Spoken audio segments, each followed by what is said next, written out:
জুবিন গাৰ্গৰ মেনেজাৰ সিদ্ধাৰ্থ শৰ্মাই নিজৰ গাৰ্লফ্ৰেণ্ডৰ লগত এয়া কি কৰিলে আৰু কেনেকৈ কৰিবলৈ পালে নিজৰ গাৰ্লফ্ৰেণ্ডক কেনেকৈ কোট লক কৰিছিল এই ভিডিঅ'টোত আপোনালোকে হেখিনি ফটেজ দেখা পাব যিখিনি ফটেজ দেখিলে আপোনালোকৰ চকু কপালত উঠিব হয় সিদ্ধাৰ্থ বৰ্তমান জেলত আছে জুবিন গাৰ্গৰ মেনেজাৰ আৰু এই মেনেজাৰজনে কৰা অনৈতিক কামৰ কাৰণে বৰ্তমান সময়ত ভুগিবলগীয়া হৈছে অসমৰ ৰাইজে বেয়া পাইছে আৰু এতিয়া নিজৰ গাৰ্লফ্ৰেণ্ডেও বেয়া পোৱা হৈছে কিয় বেয়া পোৱা হৈছে হয় সেইখিনি ফটেজ এতিয়া ভাইৰেল হৈ গ'ল যিখিনি ফটেজ আপোনালোকে খন্তে সময়ৰ পিছত দেখিবলৈ পাব মই সম্পূৰ্ণৰূপে আপোনালোকক দেখাম যিখিনি ফটেজ আচলতে একান্ত ব্যক্তিগত আছিল আৰু তাৰ লগত আপোনালোকে কথাখিনি এটা কৈ গম পাই লওক যে এই সিদ্ধাৰ্থ শৰ্মাই কিমান টকা নিজৰ গাৰ্লফ্ৰেণ্ডক দিলে আৰু কিমান ডখৰ মাটি তেওঁ গুৱাহাটীত কিনি আৰু ক'ত কিনি এই গাৰ্লফ্ৰেণ্ডক সিদ্ধাৰ্থ শৰ্মাই দান দিলে আৰু গুৱাহাটীৰ ক'ত ফ্লেট কিনি গাৰ্লফ্ৰেণ্ডৰ নামত সেই ফ্লেট কৰিলে হয় সিদ্ধাৰ্থই নিজৰ নামত সেই সম্পত্তি নুগুটাই নিজৰ গাৰ্লফ্ৰেণ্ডৰ নামত সেই সম্পত্তি তুলি দিছিল আৰু এতিয়া এই সকলো কথাখিনি তথ্য পোহৰলৈ আহিছে কিমান টকা বেংকত সোমোৱাই দিয়ে সিদ্ধাৰ্থ শৰ্মাই নিজৰ প্ৰেয়সীক আৰু সেই প্ৰেয়সীয়ে কেনেকৈ কিমান বুদ্ধিৰে এই সিদ্ধাৰ্থৰ পৰা টকা লুটিছিল এই সকলোখিনি ফটেজ আহি পৰিছে সকলোখিনি ভিডিঅ' আহি পৰিছে খন্তেকতে আপুনি এতিয়া চাবলৈ পাব এই সিদ্ধাৰ্থৰ প্ৰেয়সীৰ সেইখিনি ফটো আৰু ভিডিঅ' হয় আপোনালোকে গম পাই লওক তাৰ আগত যে সিদ্ধাৰ্থ শৰ্মাই এই টকাবোৰ কেনেকৈ সৰলুকি কৰি নিজৰ প্ৰেয়সীক দিছিল প্ৰথম এইটো শুনি লওক তাৰ পিছত মই আপোনালোকক সেই বিশেষ ফটো আৰু ভিডিঅ'খিনি মই দেখাম যিখিনি CC কেমেৰাত আবদ্ধ হৈছে এতিয়া আপুনি প্ৰথমতে গম পাইছে যে জুবিন গাৰ্গৰ মেনেজাৰ সিদ্ধাৰ্থই কেনেকৈ টকা লুটিছিল আমাৰ মৰমৰ শিল্পীজনৰ পৰা সিদ্ধাৰ্থই যিমান প্ৰগ্ৰেম ঠিক কৰিছিল জুবিন গাৰ্গৰ হৈ সকলো প্ৰগ্ৰেমৰে এটাকৈ কমিছন জুবিন গাৰ্গে দিছিল এই সিদ্ধাৰ্থক কাৰণ যিসকল মেনেজাৰ থাকে সেই মেনেজাৰবোৰে প্ৰগ্ৰেমবোৰত এটা কমিছন পায় আৰু সেই কমিছনৰ উপৰিও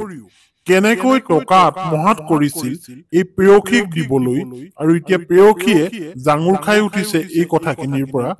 যে কেনেকৈ এই ফটোবোৰ ভাইৰেল হ'ল এতিয়া সিদ্ধাৰ্থই সেই টকা কেনেকৈ পালে আপোনালোকে কথাখিনি শুনি লওক তাৰ পিছত মই দেখাই আছো সেই টকাখিনি পাই কেনেকৈ যেতিয়া জুবিন গাৰ্গে এটা প্ৰগ্ৰেম কৰিবৰ কাৰণে সংগীতৰ অনুষ্ঠান কৰিবৰ কাৰণে ৰাইজে জুবিন গাৰ্গক বিচাৰে আৰু তেতিয়াই সিদ্ধাৰ্থই কথা পাতে কাৰণ সিদ্ধাৰ্থ হৈছে মেনেজাৰ হয় জুবিন গাৰ্গৰ সকলো কথা মেনেজাৰে কথা পাতে আৰু মেনেজাৰে কথা পাতি তেওঁ যদি 12 লাখ টকাত এগ্ৰিমেন্ট কৰে সমিতিৰ লগত অৰ্থাৎ জুবিন গাৰ্গৰ মেনেজাৰে 12 লাখ টকাত চুক্তিবদ্ধ হয় জুবিন গাৰ্গক তালৈ নিয়াৰ বাবে আৰু জুবিন গাৰ্গক জনায় যে সেই প্ৰগ্ৰেমখন আমি 4 লাখ বা 5 লাখতহে লৈছো এনেকুৱাখিনি কথা নিউজ আৰু মিডিয়াবোৰত আপোনালোকে শুনি আছে যিখিনি কথাৰ সত্যতাও আছে কাৰণ SIT যি তদন্তকাৰী দল সেই দলত ভাষ্য প্ৰদান কৰিবৰ কাৰণে বিভিন্ন সংগীতানুষ্ঠানৰ পৰা সেই সমিতিসকলক মাতি আনিছিল প্ৰেসিডেন্ট আৰু সেক্ৰেটাৰী মাতি আনতে এই কথাখিনি ধৰা পৰিছে যে সিদ্ধাৰ্থই এটা ডাঙৰ এমাউন্টত জুবিন গাৰ্গক এগ্ৰিমেন্ট কৰে আৰু কম টকা দেখায় জুবিন গাৰ্গক কাৰণ তাতে এটা ডাঙৰ ট্ৰিক্স আছে সেই ট্ৰিক্সটো হৈছে যিখিনি এগ্ৰিমেন্টৰ টকা সেইখিনি গোটেইখিনি সিদ্ধাৰ্থই বেংক একাউণ্টৰ জৰিয়তে নলয় কিয়নো বেংক একাউণ্টৰ জৰিয়তে যদি লয় তেতিয়া সেই প্ৰুফ থাকি যায় আৰু সেই প্ৰুফ পিছত জুবিন গাৰ্গে গম পাব আৰু তেওঁক জবাবদিহি কৰিব মেনেজাৰক গতিকে এই সিদ্ধাৰ্থই কৰে কি কিছু সংখ্যক টকা বেংকৰ জৰিয়তে লৈ আৰু কিছু সংখ্যক টকা তেওঁ কেছ মনি হিচাপে লয় আৰু সমিতিসমূহক তেনেকৈ বিচাৰে যে মোক কেছ মনি দিবা এতিয়া কেছ মনি লৈ নিজৰ একাউণ্টত সিদ্ধাৰ্থই থলে পিছলৈ ফচাৰ এটা সম্ভাৱনা থাকে ধৰা পৰাৰ এটা সম্ভাৱনা থাকে কিন্তু তেওঁ ব্যৱহাৰ কৰিলে নিজৰ প্ৰেয়সীৰ একাউণ্ট হয় প্ৰেয়সীৰ বেংক একাউণ্টত এতিয়া লাখে লাখে টকাৰ ট্ৰেনজেকচন সিদ্ধাৰ্থৰ এতিয়া প্ৰেয়সীৰ একাউণ্টত কেনেকৈ ইমান টকা সোমাল এই কথাটো এছআইটিৰ দলে জানিবৰ কাৰণে প্ৰেয়সীক মাতি নি জেৰা কৰিছিল আৰু প্ৰেয়সীৰ নামত কেইবাঠাইতো দামী দামী মাটি গুৱাহাটীৰ দৰে ঠাইত দামী দামী মাটি আৰু কেইবাটাও ফ্লেট তেওঁৰ নামত আচলতে কিনিছে বুলিও কিছু কথা ওলাইছে এতিয়া এই সিদ্ধাৰ্থই কেনেকৈ এই ধন ঘটিছিল এই কথাখিনি আপোনালোকে স্পষ্ট ৰূপত গম পালে আৰু সেই ধনৰ এটা এটা অংশ বুলি নকলেও বেছিখিনি অংশই প্ৰেয়সীক জমা দিছিল কিয়নো সিদ্ধাৰ্থ